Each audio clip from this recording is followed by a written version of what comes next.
Hello. It's time for Mindful Music Moments. And this week we're listening to Romeo and Juliet Love Theme by the composer Tchaikovsky. This piece was composed in 1880. This week's Mindful Music comes from our partner, the Cleveland Orchestra. Tchaikovsky was a Russian composer of classical music during the Romantic era. He is best known for his ballet music, like The Nutcracker and Swan Lake. But he also wrote music for orchestras like this piece, inspired by Shakespeare's tragedy of Romeo and Juliet. So let's get ready to listen. Put your feet on the floor, hands on your lap or on your desk. Sit up nice and tall. Close or focus your eyes and find your breath moving in your body.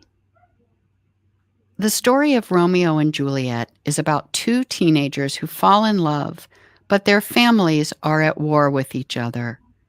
As you listen to this powerful music, place your hand on your heart and think of someone you love.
Fantastic job.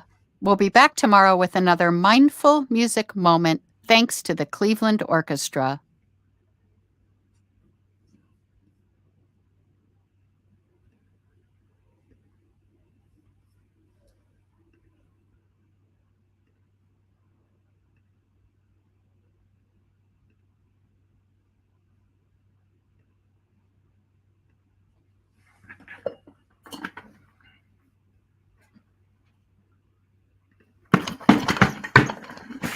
Good evening, even though it's very clearly the afternoon. Welcome to UCS Good News. our weekly live broadcast where we highlight positive news stories from all over the school community. This week, just like last week, we reached out to you and your dragonflies, your snapdragons, your imagine dragons, and your response, as always, set our hearts ablaze. We always say on the show that we get to share the good news, but you are the good news. And so, on behalf of myself, the entire UCS Good News production team, and this kooky little Komodo dragon here, we want to thank everybody who submitted a positive news story this week. And while we're on the topic of Komodo dragons, the Komodo dragon, did you know, is the largest living lizard in the world. Also, Komodo dragons can briefly run at speeds of up to 13 miles per hour. But what I find most interesting is that when threatened, they can throw up the contents of their stomachs to lessen their weight in order to flee. Now, I've tried to get out of parties in many different ways over the course of my life, but that's a new one. So hats off to the Komodo dragon. And with that, it's time for some good news. Okay, UCS hosted our annual run last Saturday on campus. It's a 5K and 1 mile family fun run or walk. Speaking of that race, what do sprinters eat before a race? What do sprinters eat before a race? Nothing. They fast. And anyway, if you can't remember what happened this weekend, here is a photo to jog your memory. Maisie in second grade placed second place in her age group at the UCS run. It was her first 5K, so congratulations, Maisie. And then at the event, awards were presented for the top 5K male and female runners overall, the top 5K male and female UCS students, and the top 3 5K male and female runners in a variety of age categories. So congratulations to all who participated. We are near the end of Cleveland's 11 and a half months of winter, which means it is field trip season at UCS. Miss Reyes's class took a trip to Lake Farm Park on April 15th, and from all accounts, it was a legendary, hysterical, utterly entertaining trip. And the best part was no one stayed up past your bedtime.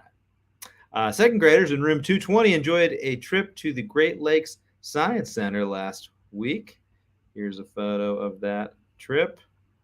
Here's a student on that trip who just needed some space. And then here are some pictures from fourth grade's trip to the Lake County Captains game. The Lake County Captains are a minor league baseball team in East Lake, Ohio, that plays in the Midwest League as a high A affiliate of the Cleveland Guardians. I had to look this up. This is a UCS student with Horatio. Horatio is the wisecracking mascot of the Lake County Captains. According to his bio, this cormorant learned a lot about baseball while in his egg, and his new pal Skipper schooled him on the rest. Buy them some peanuts and Cracker Jacks. Good time was had by all. If you've not been out to see the Captains, hopefully if you've not been out to see the Captains, hopefully you can get to the ballpark sooner or later. All right, extra. Here's a story you can really sink your teeth into. The grade 5 students are reading about the history of bubble gum. They even got to sample some gum as they read an article in Storyworks magazine. Here are some photos. This story will undoubtedly stick with all of us for a long time. Glad you are all experimenting with new genres. All right, now it's time for Positive Wolf House, where we feature community members who've gotten a positive shout out. Shout out to fourth grader Dennis for coming into room 221 to help out during math time. Special shout out to Miss Swisher, Miss Moran, Miss Mason, Mrs. Harrison, and Maggie for cheering and passing out water at the UCS 5K. All right, now it is time for Teamwork Makes the Dream Work, where we feature students who have worked together effectively on a project. I can't believe you're dragging me into this. Third grader Miguel enjoys his day with his furry friend, a Komodo dragon. Hopefully the dragon wants to stay there and not flee, as we discussed in the opening. All right, now it's time for Creation Station, where we showcase the creative talents of UCS students. This group of third graders show off their cool tiger art, and it's great. You know, I actually dabble in tiger art myself. I'll show you some of my work samples here. There's one. Still earning my stripes as an artist, as you can see. If you think it's too derivative, you can just call me a copycat. All right, time for Perfect Pets, where we feature the furry friends, UCS students, and community meowmbers. This is from Uriah. He's playing fetch with his dog. Thanks for sharing. All right, twinning continues to be winning at Urban Community School. Twinning in pre-K. Renelle from Miss Allison's class and Sophia from Miss Kristen's class have matching pink braids. Twinning in pre-K again while outside playing on the playground. Xavier from Miss Allison's class noticed that DJ from Miss Kristen's class had the same exact blue tennis shoes on. And then Elijah and Aiden were also twinning out on the playground. All right, I believe last story of the day here. Mr. Barrett wrote in to let us know that 8th grade students had their last day of rowing academy this week. Maybe that gives you a sinking kind of feeling, but really it's all she wrote. Or is it? Don't forget, we're looking for a few good anchors for this year to close out the year, but also, more importantly, for next year when we hand off the reins, hopefully for an all-student-run program. So send us an email to the email address scrolling at the bottom of your screen. We've already gotten a few, of course. Cortland, we got your message. Sincere and Levi, we got your message. Milo, I got your message. Nothing from my middle schoolers as far as getting figgy with it this week. So that brings us to the end of the program. Have a wonderful day.